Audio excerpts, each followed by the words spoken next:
else. Let's see here. Welcome to another little quick cast for you children out there.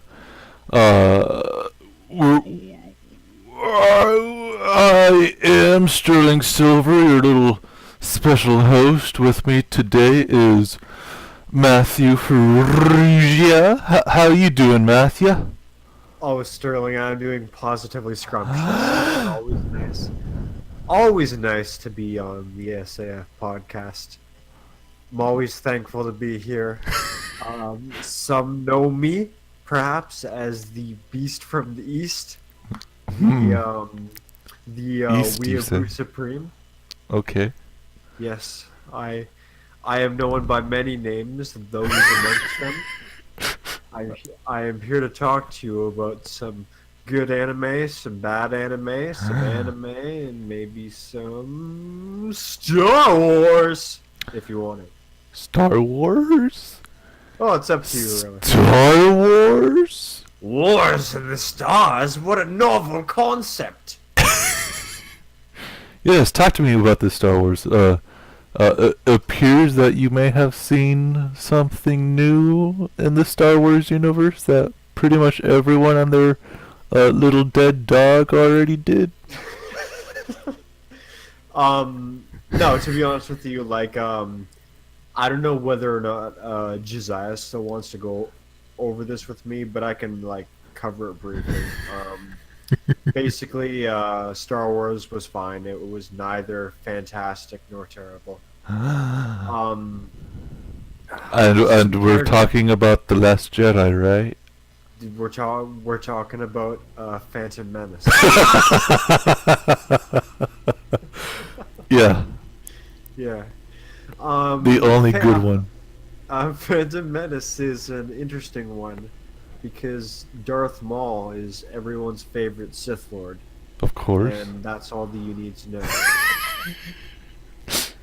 Mm. Yep. Yep. No, to be serious though, Last Jedi it's fine. I'll probably talk more about it later, or we might not. Either way, it doesn't really matter because it's not really relevant anymore. But yeah. Yeah, pretty much. I'm hearing a lot of people shout that it was terrible, and there's also a nice little minority that's like, no, you gotta break the status quo. This was a good thing to do to Star Wars. And at the end of the day, I feel like it was somewhere in the middle. Mm. I don't regret watching it, but there was nothing about it that particularly stood out to me. Really? Yeah. Hmm. That's all that really needs to be said about that. Do you want me to just jump right into what I've been watching lately? Go on ahead, boy. Sounds good. Okay. Now that we've gotten the mediocrity, Uh-huh. let's get into the good shit. I watched Fooly Cooly over the course of the past few Now, few weeks. was this your first time or just a refresher? This was my first viewing. Okay. I think Fooly Cooly's strength is the fact that I feel that I got a full pretty much like a full show's worth of content, like a full medium-sized anime's worth of content, out of it, in spite of the fact that it was condensed into 6 episodes, which I was extremely impressed by. This was one of the best childhood transition / coming of age style stories that I've seen in my entire life in any medium. And if anyone's got the length of one long movie to knock off, then I would encourage them to spend it watching Fooly Cooly. I've got to say that I adore Haruko's voice actor, and And this is I the watched English one? yes, I watched Okay. the English dub. Yes, I did. Okay. Yes. Her voice has this nasally quality to it that I haven't heard of pretty much any mainstream voice actor nowadays. But it fit the character because it felt bratty, and Yeah. it felt kind of it's weird because she comes across as as like a as like as like a kid herself, quite often, in spite of the fact that she's meant to represent the carefree adulthood that Naut is trying to aspire for. But it just Uh-huh. it it doesn't really detract from her character whatsoever, because it just helps her come across as that much more like fun loving and interesting. So no, Haruko is one of the just most fun and coolest characters that I've ever had the experience of going through the saga of. And as of recently, now we know that it's not even done, because man, alternative alternative is coming up. It's going to be coming out soon.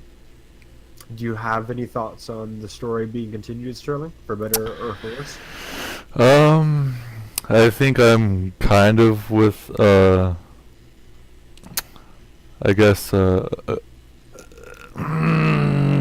majority of people who have seen this, like, eons ago, and are like, hey, this was pretty good, and hey, that was simple, and it was neat and done, and Right. all that stuff. And then we hear tell of this new boy in town strutting Not his over. stuff, screaming to the high heavens that there's going to be 2 new seasons, which, whatever that means. Like, Yes. alright. Like, I'm not really excited for it, but at the same time, I'm not demonizing it for, like, going, like, destroying what the Fooly Cooly lore was. It's just Right. like, okay.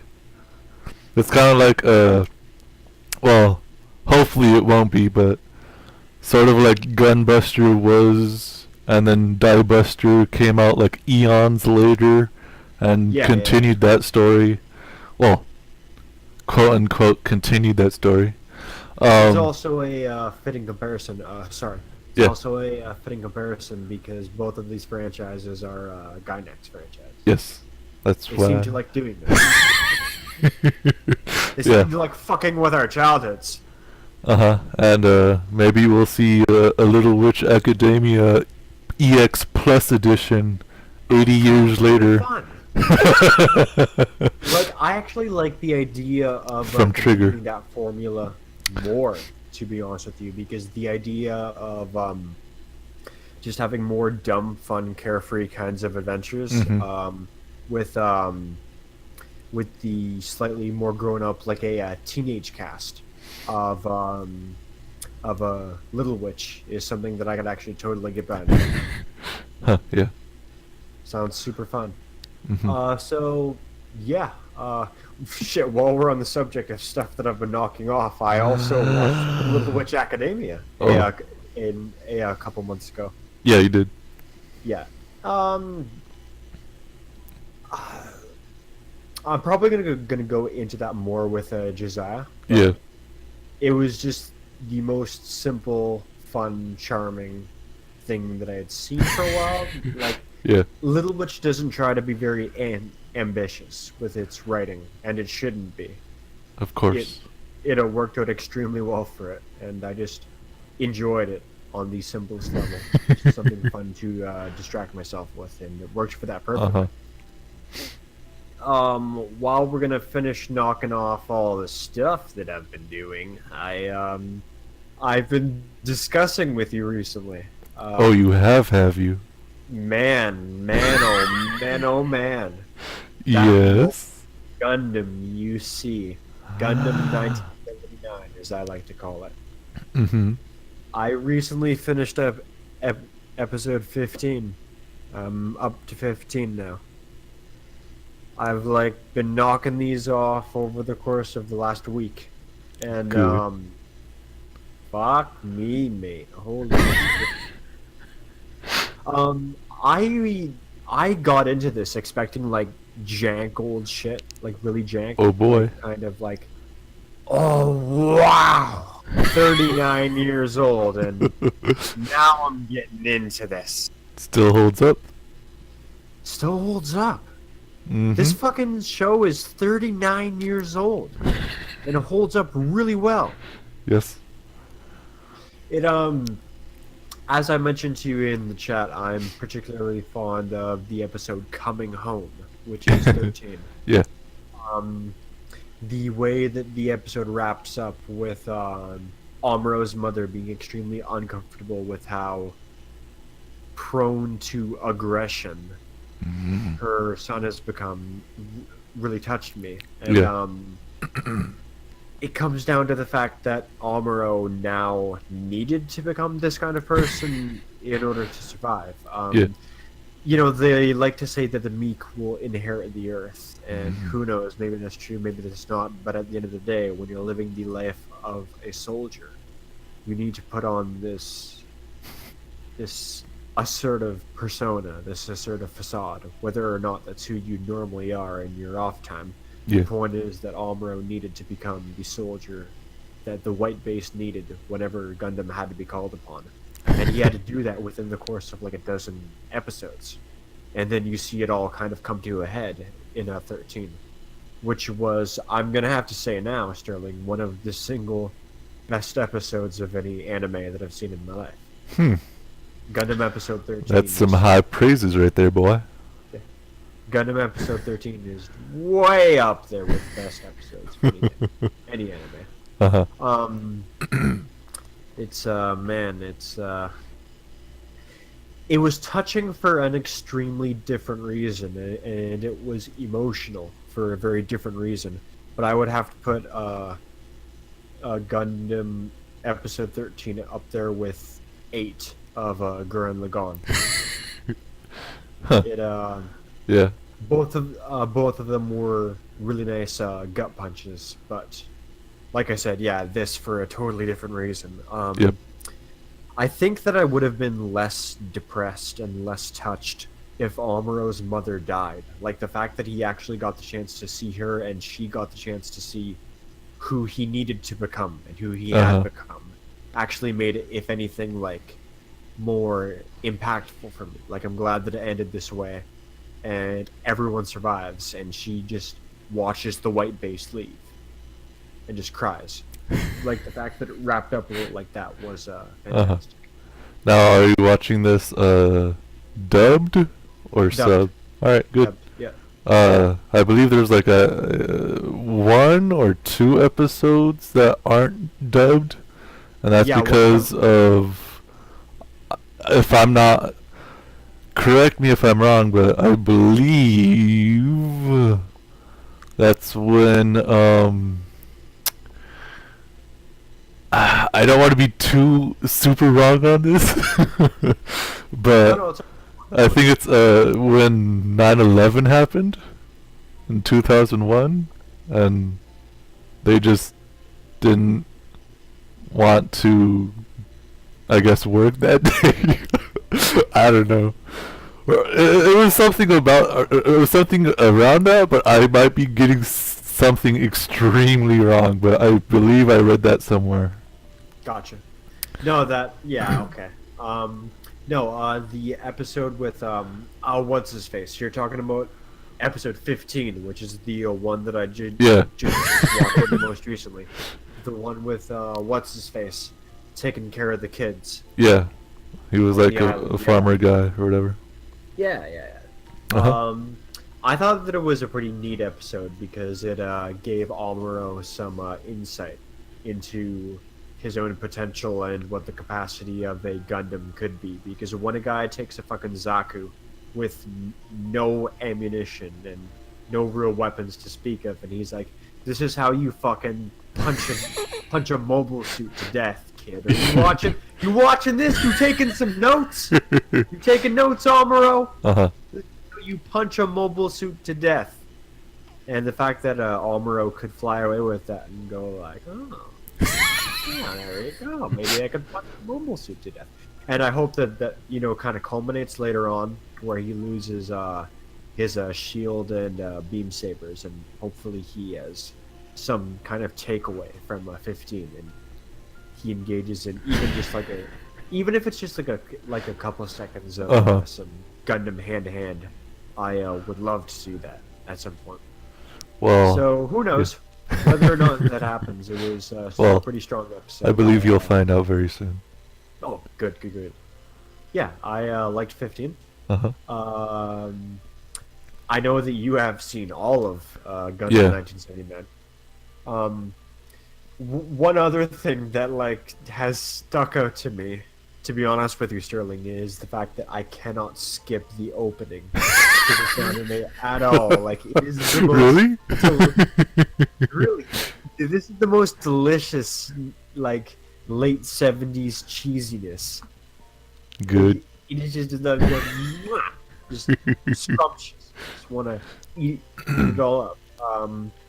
When that cheesy, janky opening to my Gundam, I don't really want to.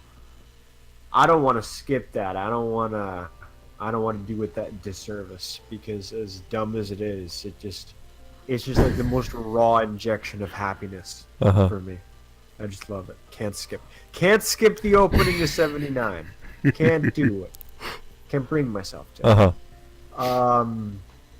So that's fun. Amuro himself is one of the most, personally for me, relatable and interesting main protagoni in an anime that I've seen lately. I like him a lot in the leading man role. And you like when he's slapping women? Well, not specifically the slapping of the lady types, but just seeing his transition and seeing him being like, all right, this is what a man does when a disaster comes up, or any kind of like trying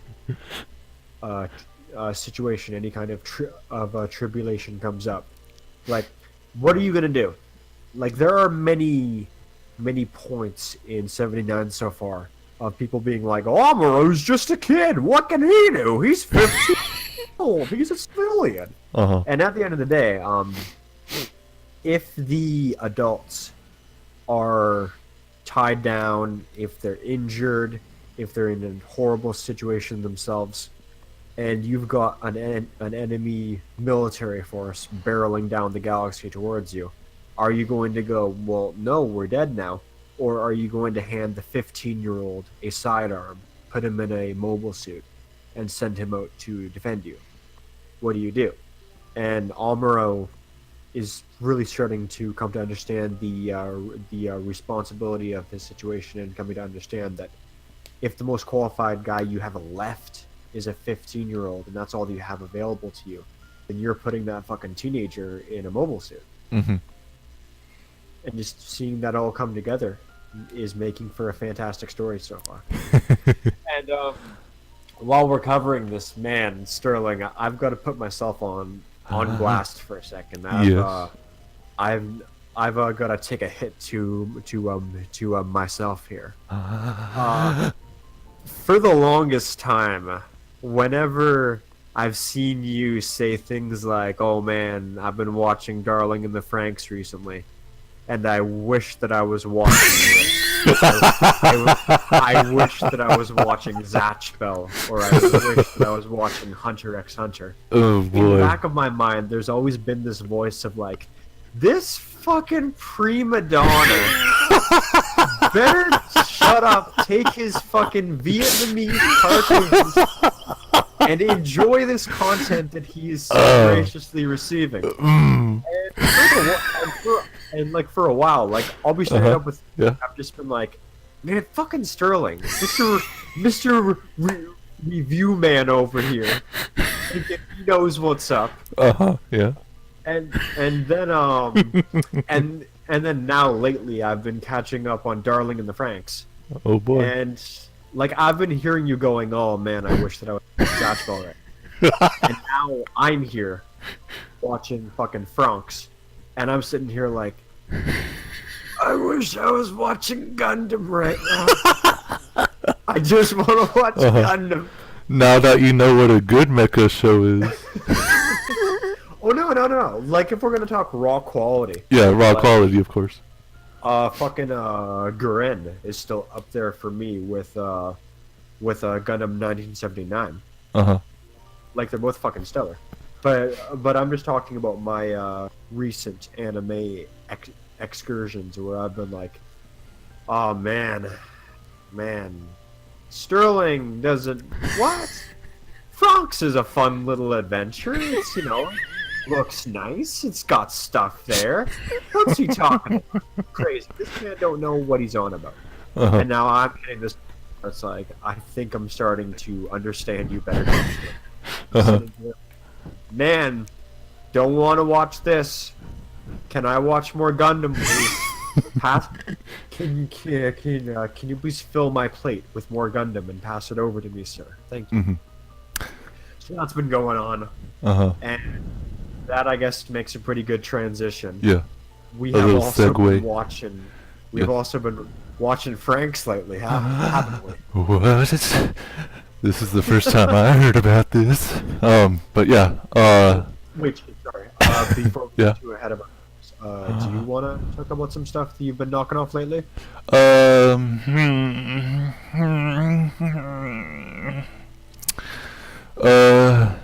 Well, since you were saying that, oh geez, Sterling just wishes he was watching Zatch Bell.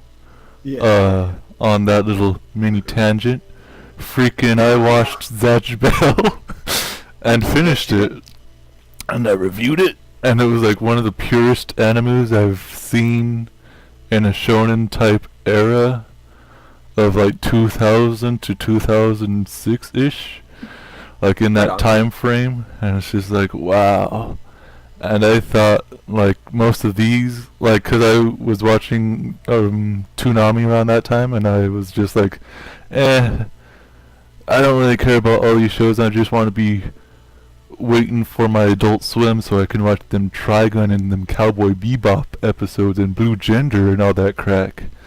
And I was just like, a passing glance at Zatch Bell. I'm like, it's just one of those little things. But, freaking Continue did a little game on the Zatch Bell series, a little like passing like fighting game, and I was just like, oh man, what the heck is this? This is freaking crazy. And then they're like, oh geez, and then that was like, okay, I think I'm going to watch Zatch Bell. And then I hear tell that Josiah has already watched Zatch Bell like 1 billion years ago, and he was like, dude, this is some of the most purest, awesomest stuff that is ever shonen. And I'm just like, I got you. Your recommendations are almost always crystal clear in my mind, so freaking I went for it, and wow. It's like, if you've not seen it, it's just like, in like the first 5 episodes, they'll have you freaking crying your heart out for this little boy and his abilities and all his misunderstanding and, quote unquote tropiness, but they work in this, like, thing. But yeah, awesome little anime. Other than that, I've just been downloading some other stuff, like, to watch more of, but most notably is downloading on Netflix, correct? Yeah, downloading on my streaming devices. Hulu, Amazon Prime. Perfectly legal streaming services. Of course, yes. Crunchyroll. Yeah. Yep. Good old Crunchyroll. Paid subscription and all. Yeah. But yeah. Upstanding citizen that you are. For some reason, I just had it in my mind for like the longest time. Like, man, I should really go through Digimon.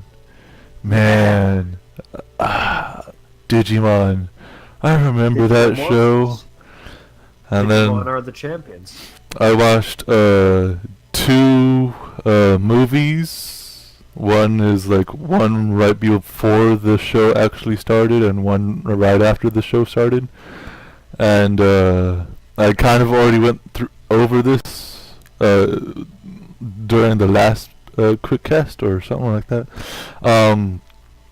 But yeah, those are some actually really great little animes right there. Right on.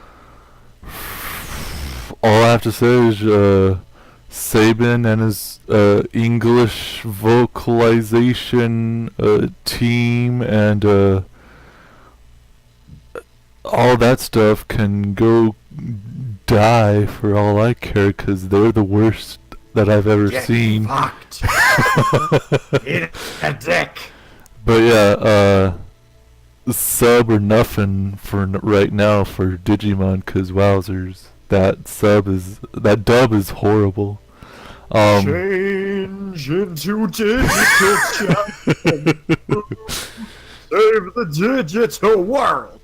Oh boy, you don't even Sorry, know. get that out of You don't even know the actual awesome song. But yeah. You're gonna have to link me to that.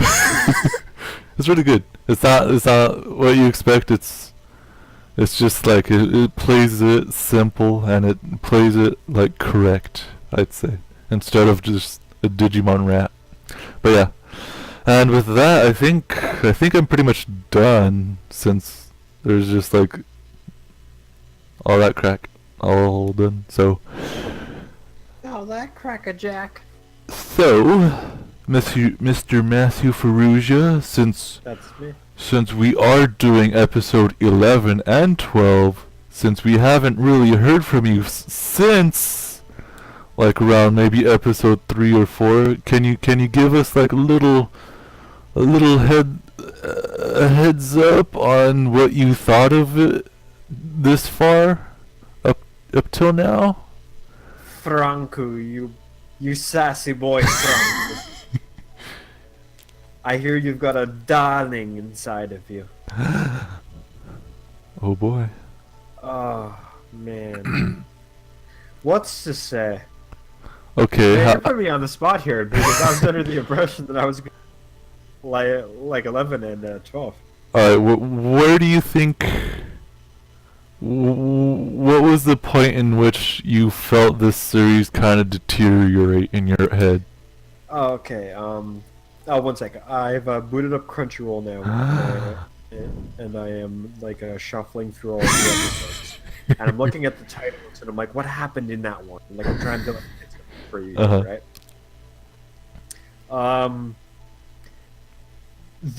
The last episode that sticks so in my head at all, and this is only because you, Josiah, and myself talked about this for a little bit in the chat. Yeah. Afterwards, I remember the beach episode, and the not for that reason, because of the post-apocalyptic implications that the series threw at you at. And my brain is drawing a total blank on pretty much everything that happened prior to episode 7.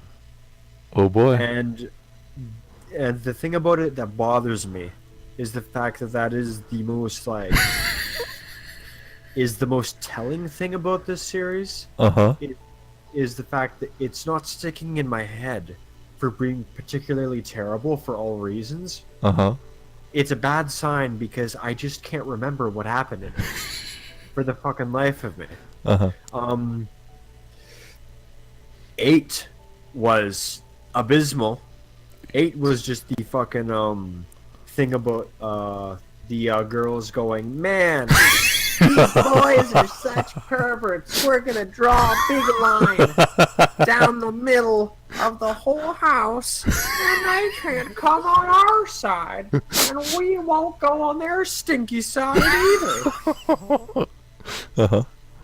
And it was just fucking grating. Grating. Oh boy. Didn't care for it. Episode 9 was one of the better ones for me, because we got a bit of a look into Goro and what goes on in his head. And Goro is one of the much more interesting and tolerable characters to me, because in spite of the fact that he has the leader of the entire squad as his partner, Ichigo Kurosaki, of course. We are. He just does his best to be this kind of down to earth guy that a hero can depend upon, and since he doesn't get anywhere near as much screen time as Hero because of that, which is obvious. He's not the fucking main protagonist. He fulfills that role of just coming across as the primary support structure for oftentimes both Hero and Ichigo, and he's just a overall decent guy. So just learning more about him as a person in 9 was one of the high points for me. 10 was kind of interesting for me because finding more out about the day-to-day lives of the adults in the series, and getting Zorome Zorome, however the fuck you want to pronounce it. Zorome, yeah. Thank you. Some chance to, I guess, start to mature more as a character was nice, because up until 10 he was one of the most intolerable fucking members of this entire cast, because he was just a shitbag for no proper reason, and kind of came to embrace Hero as a part of the team immediately after he officially joined, in spite of the fact that the two of them were constantly at odds beforehand. Like the development between the two of them just felt unnecessarily rushed and unrealistic sometimes to me.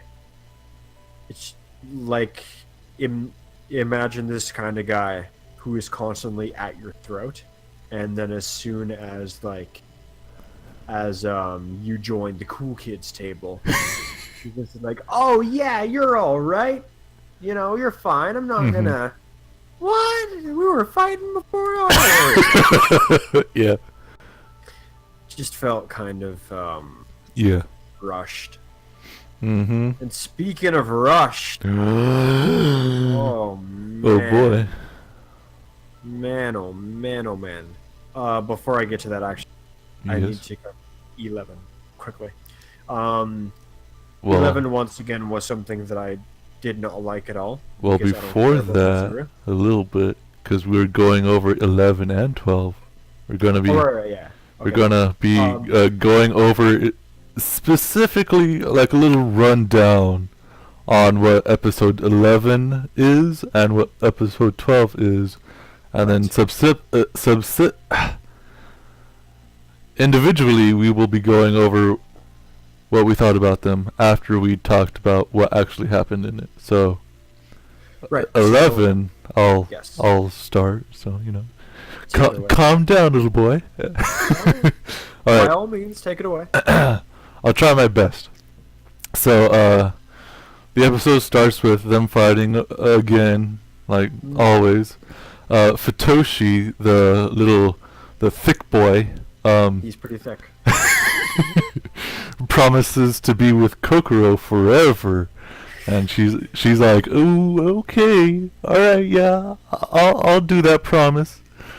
And then but then Mitsuru has a suspicious case of remembering a broken promise syndrome that he had with Hero, and because of this, he has a malfunctioning robot, and he can't really perform. Oh boy! Don't work. So it's a it might be suggesting some situations that might happen or might not happen because of gender equality stuff. Cough cough. And when they get wind of this, they suggest a partner shuffle, and in which Mitsuru is ultimately partnered with Kokoro. But wait a minute, isn't Kokoro's promised to always be with Futoshi, the thick boy? Shocking. Oh no! Which, of course, this breaks Futoshi's heart. I'm like, oh jeez, what the heck, boy? She's mine. You said forever and never. And, suffice it to say, in the end, Kokoro, being the best girl that she can be, explains that you don't need to forgive or anything. Just know that we're all here for each other, Mitsuru. And then that just like brings Mitsuru to understanding that, you know what? Okay. And that's pretty much about it, really. Anything to add to this that I may Not have a forgotten? fucking thing. This episode was one of my least favorites. Huh. You encapsulated it all pretty well. Yeah. So what did you feel about this episode that you didn't really like? I felt, oh no, like if we're gonna talk about something that I felt, then it wasn't really something about the episode. Like Ooh. as I was watching 11, all that I really felt was the sweet pining for that Gundam. But no, like about 11 specifically. Oh god. I'm drawing a fucking blank. Nothing stood out to me about it. Straight up. Really? Yeah, Huh. nothing. I know that I'm not doing a very good job of episode 11, but I really just have nothing to say about it. And that's fine. Like, you might. Like, Yes. I will say this right now, like you asked me about like 15 minutes ago. What was the cutoff point for you where you mentally went, you know, I don't think that Franxx is gonna be that. Oh, psh, from like the freaking beginning. No. Like you asked me, like Oh yeah, that's right. Yeah. the cutoff point where it's like this probably isn't gonna be like fantastic. I gave it the benefit of the doubt and was more optimistic than you. Like both of us thought that the very first episode was very mediocre. Yeah. Were to look back on it. Yeah, that's correct. But overall, I gave it a bit more of the benefit of the doubt for quite a while. But as I sat there in a daze, trying to watch episode 11, I think that was the point where it's like, this is that great. Huh. I'm not thinking that this is a particularly great mecha anime. Now, is this after you've already watched 9 and 10 that you thought were pretty alright? 'Cause 9 and 10, relatively speaking, were pretty alright, yeah.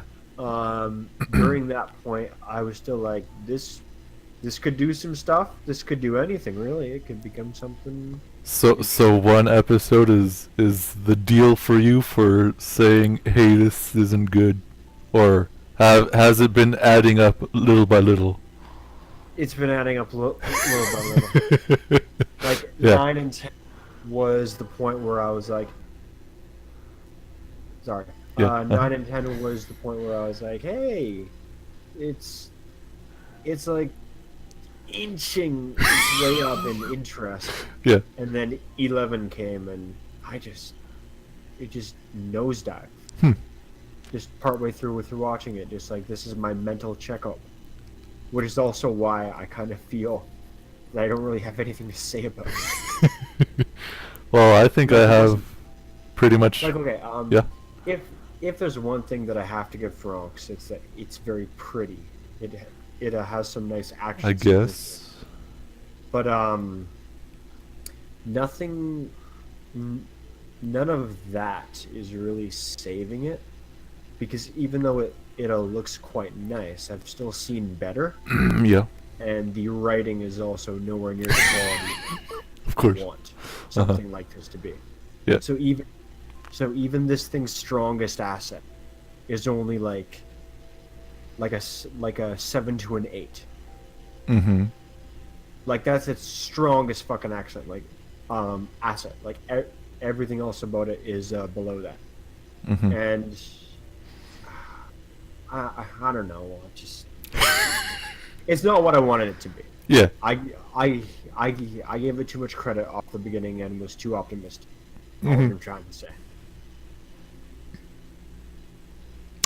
So, what I thought about it, which might be extremely surprising to you,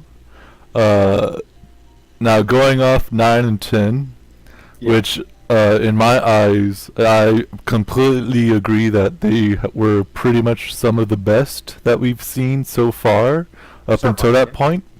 Yeah. Like if I, since the last quick cast, I'll just restate my overall ratings of those two episodes, in which case I would give probably episode 9 an 8 or a 9 Yeah. out of yeah. 10, and 10 for me personally, since I really like just completely like, yo, this is what we're gonna do and we're gonna be talking about this world building, bro.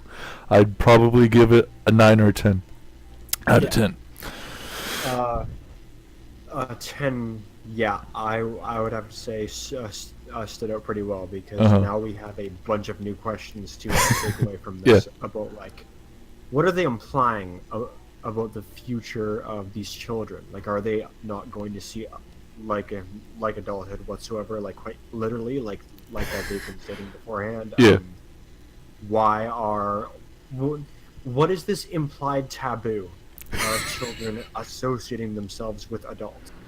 Mm. Why is it at the point where there needs to be like a disinfectation when a fucking kid is around? Like, what is it about these pistols and stamens Uh-huh. that is like, I don't know, like they're clearly implying something about the nature of these kids and what they've got inside of them, Yep.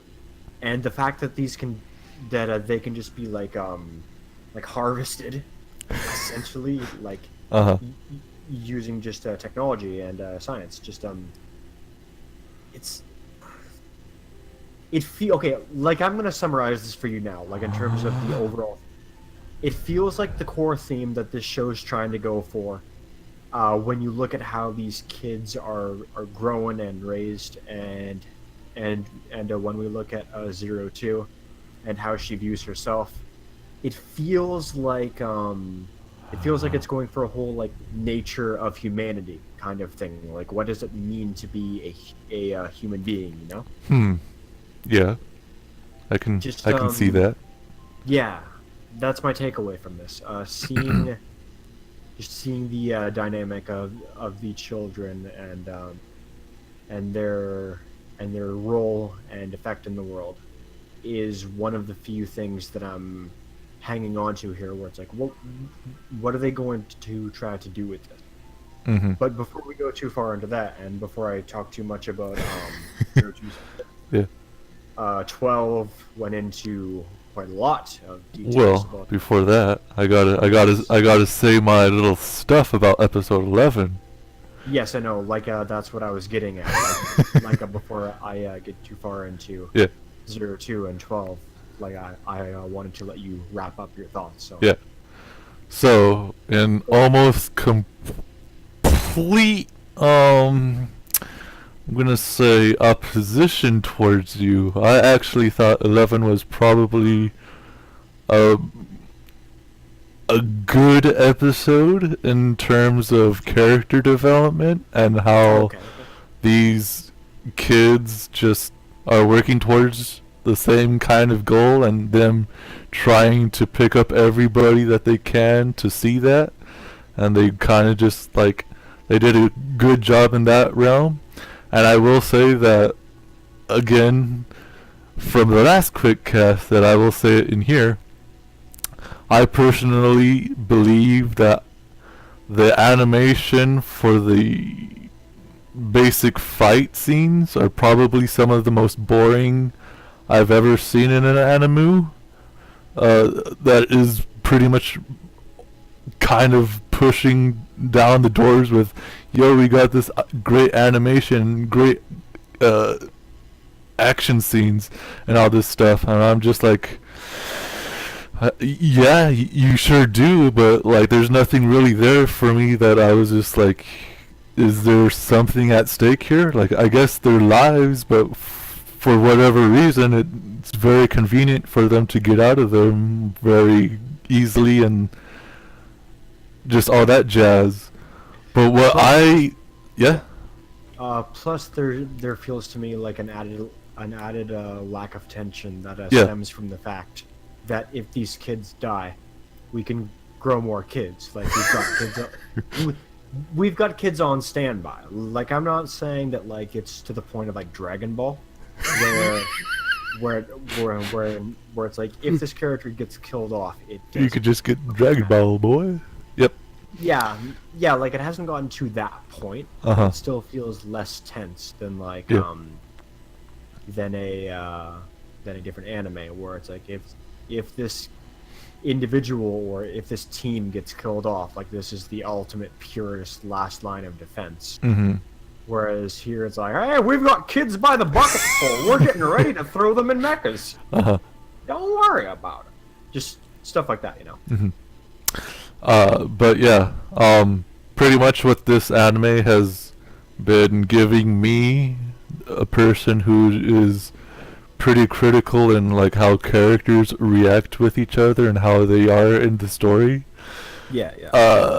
They've been doing a fair job so far, especially with 9 and 10, and 11 sort of continues that in the way that while the fight scenes are just cracker jacks out in the baseball field that anybody can see, but what really matters is the actual characters and what they're doing and how they're progressing through the story.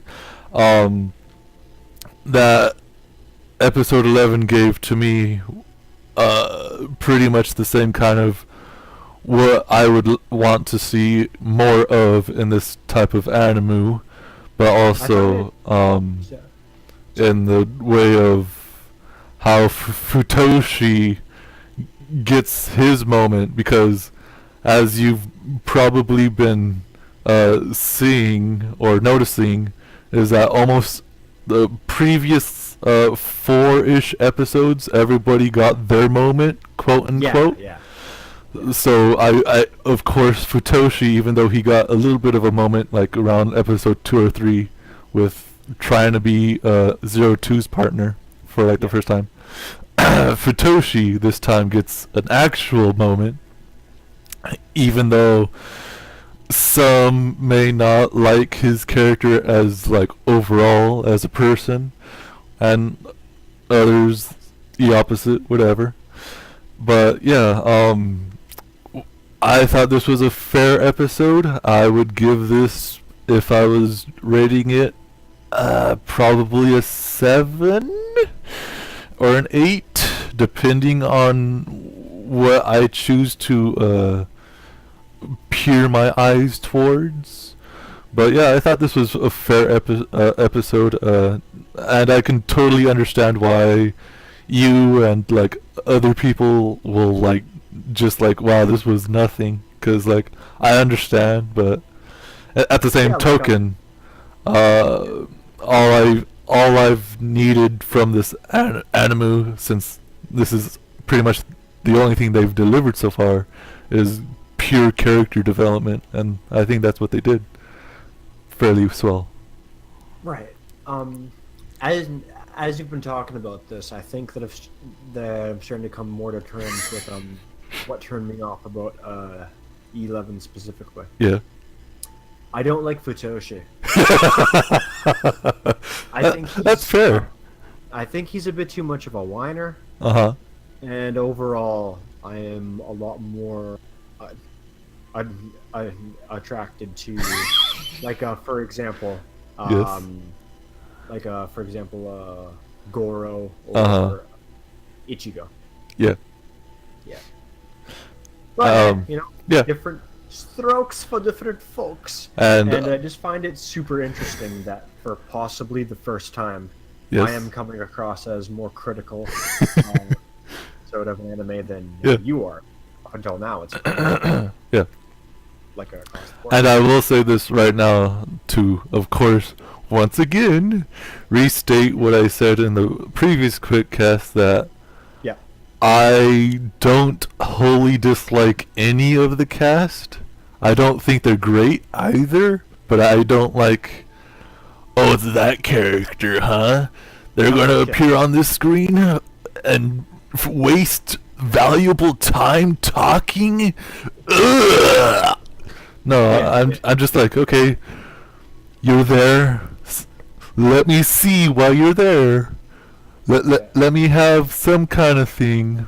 So like, again, I'm not actively disliking them. Like I was, like the first couple of episodes, I was just like, wow, these are really just tropey, boring characters. And over the course of like episode 10 towards 11, they've been getting like, they're still white bread, but they're tasty white bread, sort of. Okay. Here So, we've got the one that likes to eat, and here we've got the one that has the temper. Yep. She's the temperamental girl. Here we've got the quiet one. No, like I totally get what you're saying. Yeah. Like it came across as very cookie cutter tropey kind of thing. Yeah. And oftentimes it still does. Yes. I would say, but I would agree with you that we're starting to get more interesting looks at these characters. For me specifically, 9 and 10. Yeah. Which are getting better. So with that, on to it. Well, wait. What would you rate this episode 11? Oh, episode 11. Yeah. If you had to choose. Yeah, I'd probably have to give it like a 6 or a 7. Yeah. Didn't really do much for me. Yeah. As I have already mentioned to you, but I have seen worse. Yeah. Yeah. So. Probably leaning more towards 6. Yeah. All right. So on to episode 12. 12. Boy, you want to talk Oh, about boy. Rush? I talked about how fucking Zeroma's bullshit with Hero was rushed. If we want to get into rushed, Here we go. I want to seize the initiative this time. I'm going to take the floor for just a couple minutes. Yeah. I have to gripe about something. Yes. Man, earlier on in this anime, Uh-huh. we got the scenes of fucking Hero with that blue, like, gloiters, the fucking growth on his fucking chest. Yes. It was like, oh no! Oh, my humanity and become a clack. Uh-huh. And then it was just dealt with. Yep. Yeah. Uh-huh. And it has not been bothering him at all. And it was even reduced to like a cross-shaped blue scar on his chest. Uh-huh. And more or less vanished. And the whole aspect of like struggling and worrying about if Hero is going to mutate was dropped for a while, and nothing implying that returning Yep. showed up for the longest time. And then episode 12 comes along, and within this one episode, not only does that subplot make a return, it goes from, oh man, 02 and Hero are gonna undergo potentially some kind of finalized mutation. It's brought up for the first time in several episodes, this episode. And 5 minutes later, it escalates to the point where we're wrapping up this episode, and it has now finished. And we don't know what's going to happen at the start of 13. Uh-huh. Anything can fucking happen. Because it's like, oh, this is the sorization, or however the fuck they put it, has reached. There's critical mass. There's a problem. Yep. They're gonna mutate. Like, the part of it that bothers me is the fact that this subplot felt abandoned like a long time ago, Mm-hmm. and then the escalation of it felt horribly rushed to me. towards the climax of 12. I don't know if you felt the same way about that. Oh, but yes. Just the worry about the humanization of these characters. Subplot. Yep. Too much, like too little a window, you know. So to briefly go over what exactly happened in it, Sorry, go on, take the floor. What are those things that they're in that moves around? I guess plants or whatever. Oh, their home is called the plantation. Yeah, the plantation. Yeah. They're like, I guess, surveying the area, going out into the world, and then coming back to this place called the Garden, where it all began. From episode 1, in which Hero met 02 in that little lake scene, the infamous lake scene with 02. Everyone loves the lake scene. For some reason, I don't know why. As a big fan of fan service and sexualization that you are, I know. Oh boy. Yeah. But yes, they go back because they got to get them shots and do more tests with 02, but everybody else just gets a shot and see where they're all headed. And they're like, okay, yeah, the tests. Oh yeah, by the way, you're not permitted anywhere inside the garden, thank you, please go away. Like, oh, I don't what? care how Really? sentimental you feel, you're not allowed in your fucking house again. Get out of here. Get out of here, go play with your toys. That's And we get whatchamacallit, a little bit more screen time from the other team that was hinted at on the 6th episode where they debuted, but yeah, those fuckboys, yeah. But yeah, the little white preppy haired kids and their little preppy little leader dude is all like, yo dog, what's happening, y'all? You trying to step up on us? Just fine with 02, but you know she's actually a bitch, right? Oh no! You gotta watch out for her. She might be trouble. Uh-huh. And then Hero is just like, oh, what the heck is wrong with 02? You know you can talk to me, right? I told you to talk to me, boy. We gotta Talk to me. communicate. That's what partners do. Uh-huh. We gotta communicate. And then this basically turns towards a little segment of, oh, hey, 02 is not really actually human. You knew that, right? You knew that, right? Right, Hero? Like, oh, wait. Oh, you're a monster. Gasp.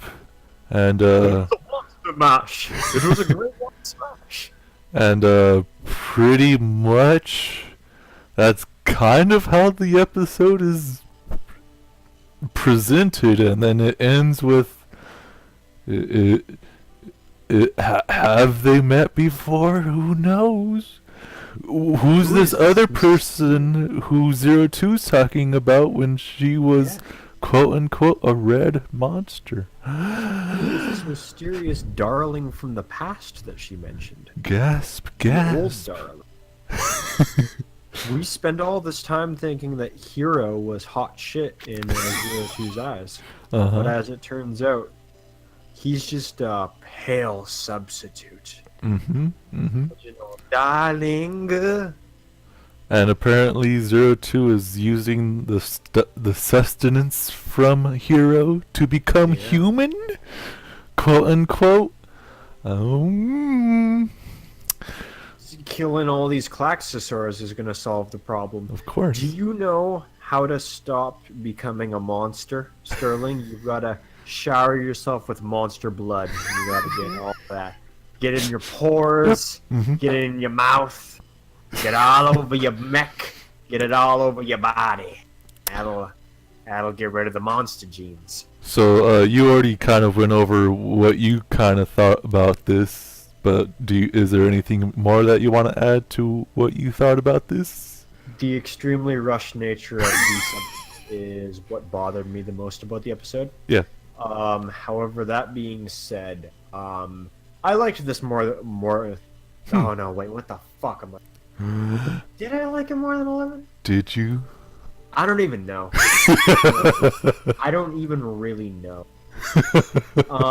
I do appreciate the fact that that the elitist fuckface McGee's make a bit of a make a bit of a comeback. Like, Uh-huh. it feels like they're not really contributing much, and they're just being assholes. But I think it's a little bit too early to judge. Yeah. It's just it is kind of bothersome and kind of annoying when they only seem to show up to be like, oh man, we should be friends. Uh-huh. By the way, that pink-haired girl, oh, you gotta watch out for her. She could be problematic. Uh-huh. Yeah, no, it just the special ops team. I don't know. They just kind of rub me the wrong way. Though, to be fair, that's probably the point. That's the intention that they're supposed to be giving off for the time being, because we don't know them yet. So, as far as that's concerned, hey, you're succeeding. That at least. Uh-huh. Beyond that, just seeing 02 kind of fall apart.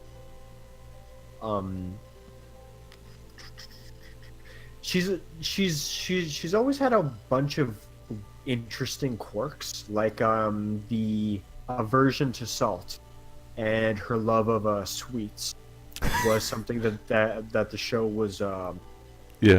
riding on for quite a while, and just to see her have, like, it's been hinted at before that she wants to become more of a human being, Yes. whatever she might consider that to be. But to see this all come to a head is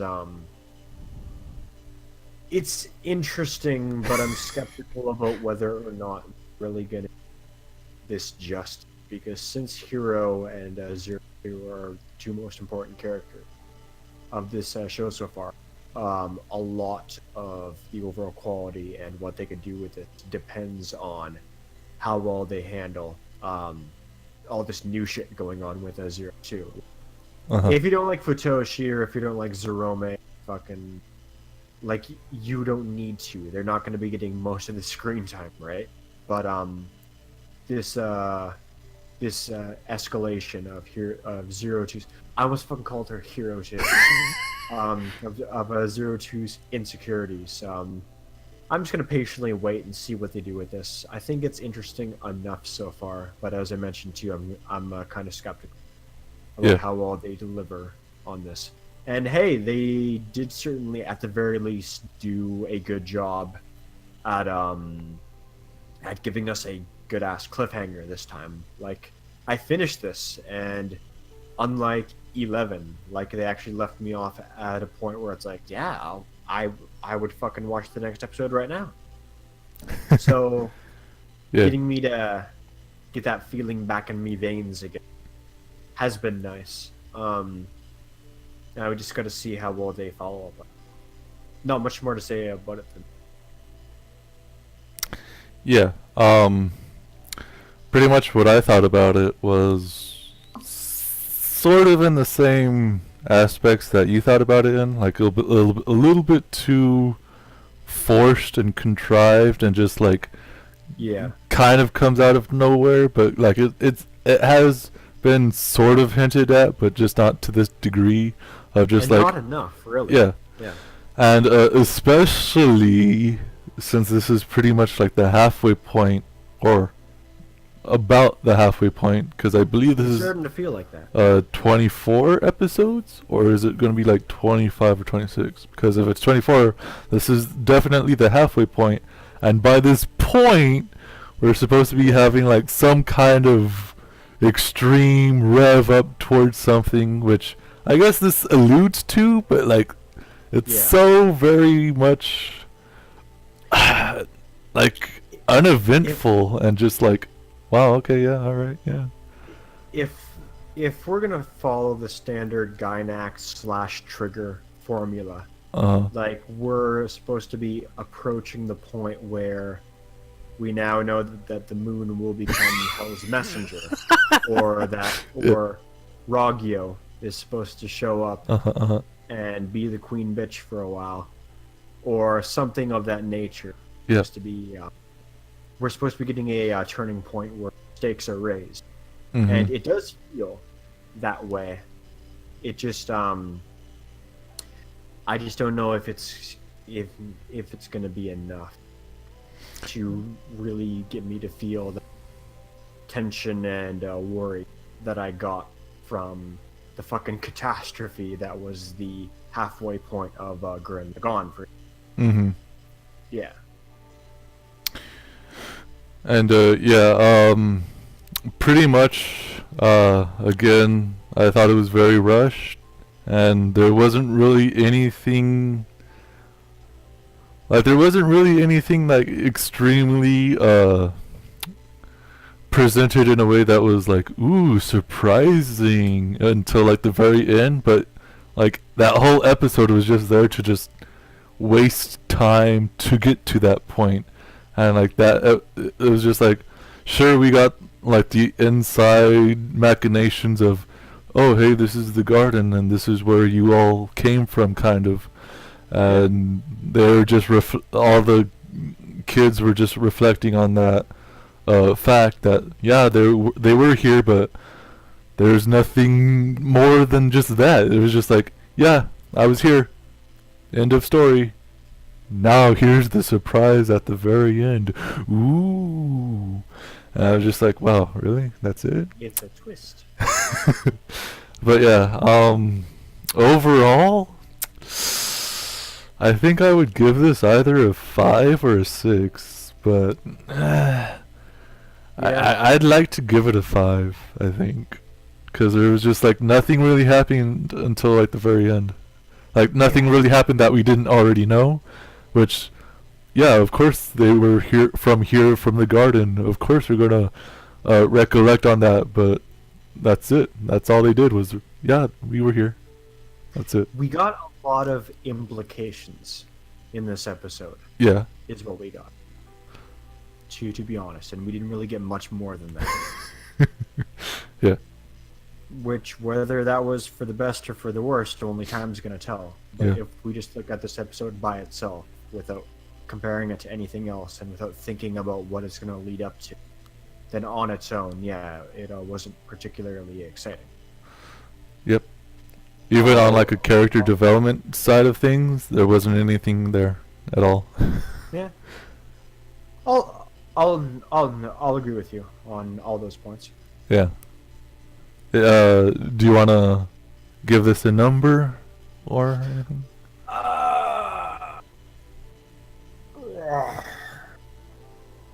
Probably about the same as 11. I didn't like 11 or 12 very much, so I'd have to give it around a 6 too. Huh, yeah. Yeah. So with that, any last thoughts you want to put forth towards this Franxx as a whole? Like, do you feel like this is a recommendable series? Do you feel like there's something here that can be good in the future? Do you think there's going to be something that they're going to bring back and like, yo, dog, now this is where they're going to start doing stuff? Anything like that? I will say right now, in 10 years from now, I don't think that Franxx is going to be talked about. Yo, boy. I'm calling it now. It's like we're gonna sift through the Gainax/Trigger catalog, and like 10 years from now, we're gonna be like, oh yeah, all these great memorable franchises, I love them. And then it's like, no studio is gonna make nothing but quality. Like nobody has a 10 on 10 record, because it's through mistakes and through our fuck ups that we improve and we understand more about how we can better ourselves, and that's like universal. It's not just about fucking anime. And for Trigger and A1 Picture, I could be wrong, and there's definitely aspects of this that I like a lot, certain specific things. But if we're talking the whole package, then I'm willing to bet that this is going to be the one that they look back on and they're like, yeah, we learned some lessons here. We learned some things about what not to. Uh-huh. And like, there's still some nice stuff to take away from this. I just don't feel like it's going to be enough. I feel like this is going to end kind of flat, to be honest. Uh-huh. Yeah. So you don't think there's going to be a big, huge battle in the galaxy? No. No? Okay. I don't think I think that this is going to be a little bit more contained than. I think it's going to be more contained than both Garen and compared to Garen, like even Kill la Kill was very contained and very moderated. Uh-huh. I don't even think this is going to hit that point. So do you think at all, since there is a record of Trigger and Gynax always trying to end their stuff in space, even Kill la Kill did it, do you think this is going to go towards space? There's a high probability from what we've been shown in the past of all these series that they've all kind of ended in the space, but do you think this has the potential? I don't think so. It's not about raw potential per se, because you don't have to have like a well-written franchise in order to finish it in space. Like, it's not like, okay, this was a 7 out of 10 that permits it to have its climax in space. But no, I don't see it. Like, I know that based on the history of the franchise and where it's been, and just its like track record, like, it seems like they want to gear towards that because that's their status quo. Like, you've got Evangelion. Or are they trying to go towards shaking it up a bit and going inside the Earth? Because they have been alluding towards, oh, we're getting all this stuff from the insides of the Earth. So based on on like, because of magma and all that stuff, the core. Like, they're going with it. Especially since the fact that all their weapons are derived from lava, from the Earth's core. That feels more thematically appropriate based on what we've seen. This doesn't feel like a series bound for space. Like that idea that you just mentioned about perhaps going to the core. Yep. I would like that. Sounds cool. So do you think this has the potential to keep getting good and possibly just being like, hey, that was a pretty fine anime, or do you think this is just going to be one of the mediocre, forgotten in time things like you've alluded to? I think that this is going to be forgotten in time, but I think that while we're watching it now in the present, there's enough stuff here that's interesting and likable enough for us to continue watching. Like, there's like I told you, there's certain individual aspects of it that I like. So I think that there's enough to keep it going, but I could not see myself watching this twice. Yeah. Yeah. But what if though?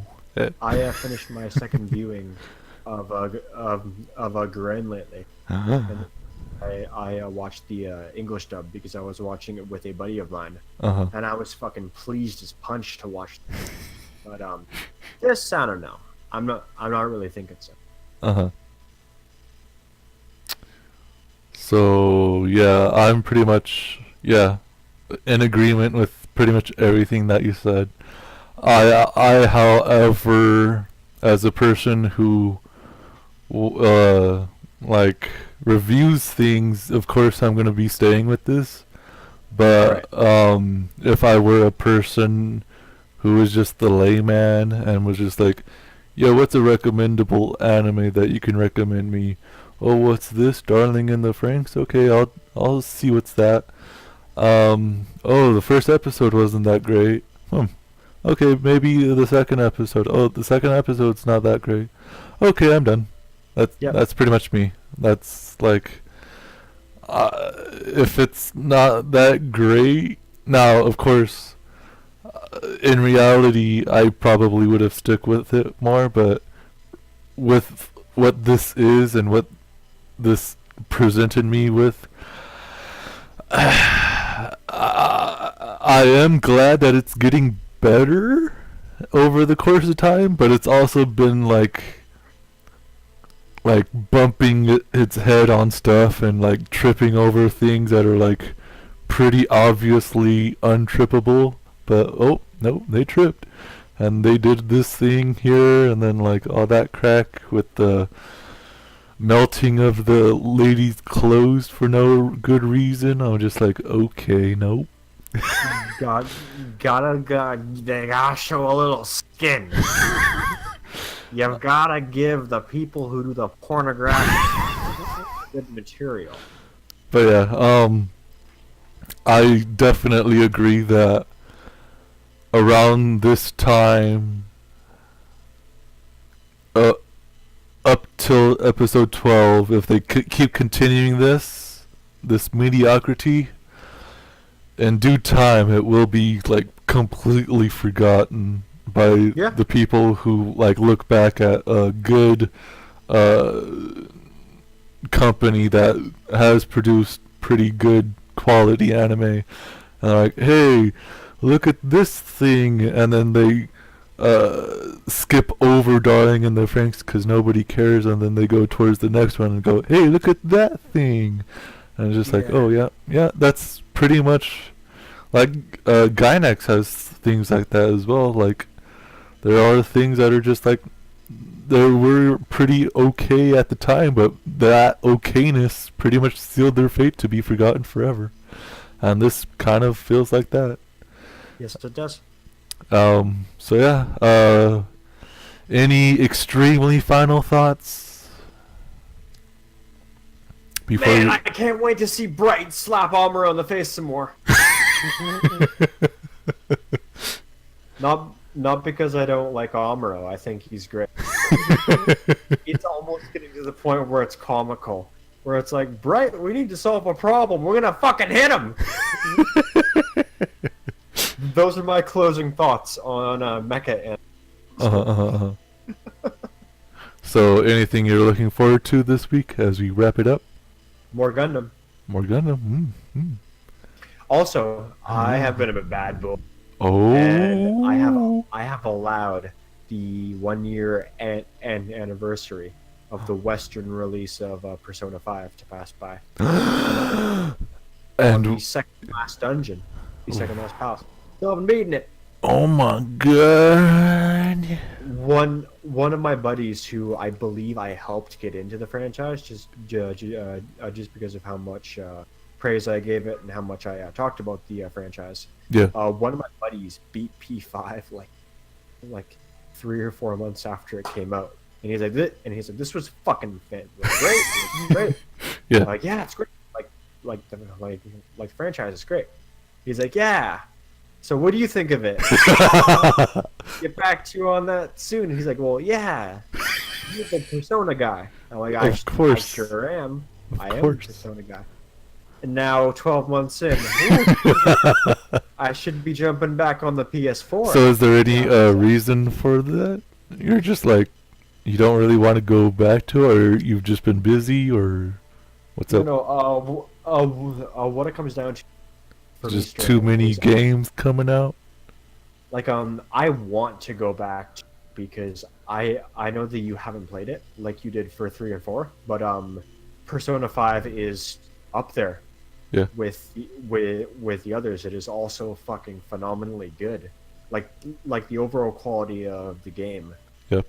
Is astounding. Like I would give this like a 9.5 out of 10, like half a point away from being like a perfect game. Mm-hmm. But I'm suffering from Persona burnout. Yeah. of 4. I've played over 100 hours of 5, and I've played like 9 hours, maybe a bit less of that than that of a 3, Mhm. of a 3 as well. And I've done this all over the course of the past like couple years or so. So it's just Mhm.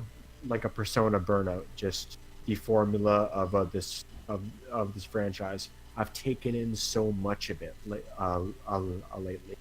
It's like I'm gonna take a break Yeah. from the series, but no, like, I know that the flame is like reignited, so to speak. I know I'm gonna jump back into this and fucking marathon my way through to the Mhm. end. Mhm. Because man, 5, love me some 5. Mhm. The Mhm. game is stylish and fun as hell, and the character writing is almost as good as 4. Hmm. But no, I'm just taking a break from the series. That's all it comes down to. All right. Yep. What about you, Sterling? You playing? Am I playing anything? Hmm. You gonna Yeah. watch or do? Well, since this is pretty much like the last days of spring break, and I've been mostly marathoning just shows, and I've gotten like 3 shows done that have nothing to do with what I want to review, because they're just like, hey, this is a recommendable show for a plebeian audience who likes normal shows that aren't animated. I'm like, I got you. Well, and animated as well, but I don't feel like they deserve. Well, not really deserve, but like they're not worth my time going over, because like most people already kind of know what they are. Like the last season of Samurai Jack, which was pretty swell. I like Samurai it. Jack? Um, pretty much took some of that Gurren Lagann pie and placed it in its story. Like, okay, that's actually pretty fine, but like you don't have to be super blatant with it, Samurai Jack. Jeez Louise. You're Um, not being subtle at all. but yeah, there's that. Then Moral Oral, which was an Adult Swim cartoon. Well, I quote had unquote stop motion animation. I had forgotten about Moral Oral for a long time. Yeah, it's a really I don't want to say basic. I do not want to say that, but when it comes down to it, its jokes are kind of really dated. But like everybody agrees that the final season of Moral Oral is its best, and rightfully so. But at the same time, I'm not like, oh, I was blown away with that. Whoa! I was just like, yeah, that was Crazy. pretty good.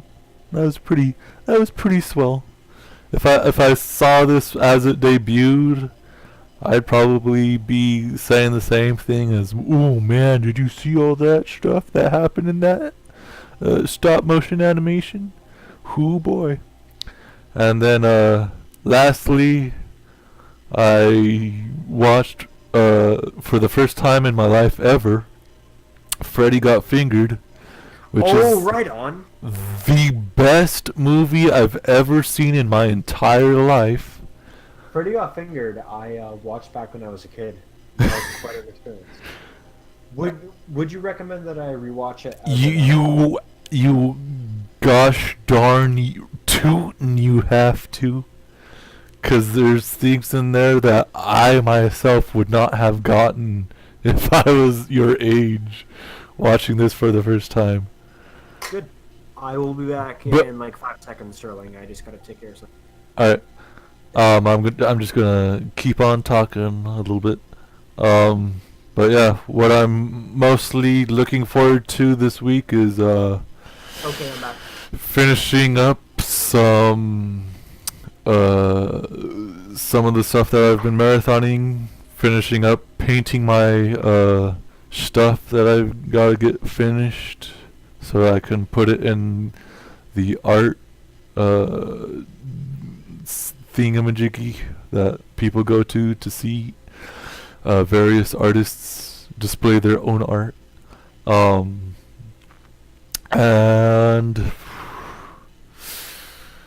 that's pretty much about it. Do you want to do the honors of signing us off? I suppose I can do the honors, yes, sir. Well, then go ahead, boy. Alrighty, Sterling. What do we say at the end of every podcast? Don't Don't get eliminated! Eliminated! Alrighty. Ta-ta. Pause. Stop it. Save it. You. Export it. Bye-bye. Send it.